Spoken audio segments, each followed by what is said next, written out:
It's Will Shannon here, and I'd like to talk to you very briefly about the importance of water. Again, honestly, I don't mean to be facetious or rude or kind of, a bit crisp with you, but most people honestly flush more water down their toilet than they ever consider consuming.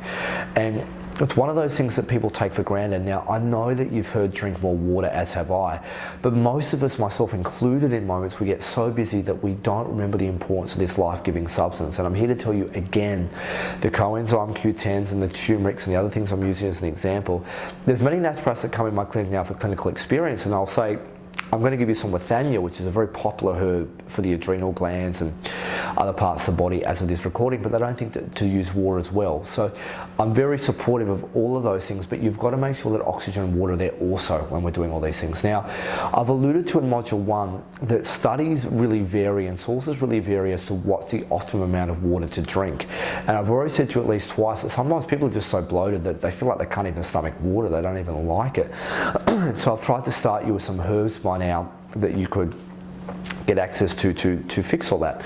But as I've said before, and I'm going to post in the notes some various respected authorities around the world and what they suggest. And the other thing is, it varies by your body weight.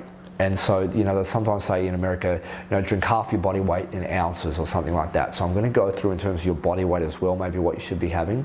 But as a very rough rule, if you're male, 2 litres, minimum of 2 litres would be ideal.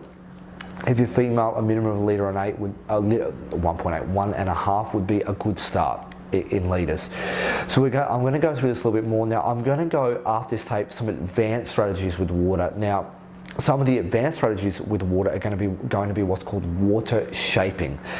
Water shaping is the idea that fat and water can be a carrier for nutrients and toxins. So I wouldn't want you to carry too many toxins into your body, but when it comes to nutrients, water will actually extract herbs and various other things, and you don't need to just have water by itself. So often at my primary clinic in Sydney, I give clients green powders, sometimes tea bags with herbs in them and other things to extract into the water. And I try and get people the most healthy thing we can, but water is so important that you can't be too pedantic. I mean, I understand fluoride's not great, chlorine's not great, even though we use that to clean the water in most Western countries. And I'll also cover some of the nasties in the water and what to avoid and how to filter your water and your air as well, because most people filter the water but not the air. But we're going to begin to do all of that together. But I really want you to know that water is too important, and if you had access to water for the rest of your life, I'd rather you drink 2 litres of water with fluoride and chlorine than no water whatsoever. Try and avoid those things. I'll see you on the next cassette tape.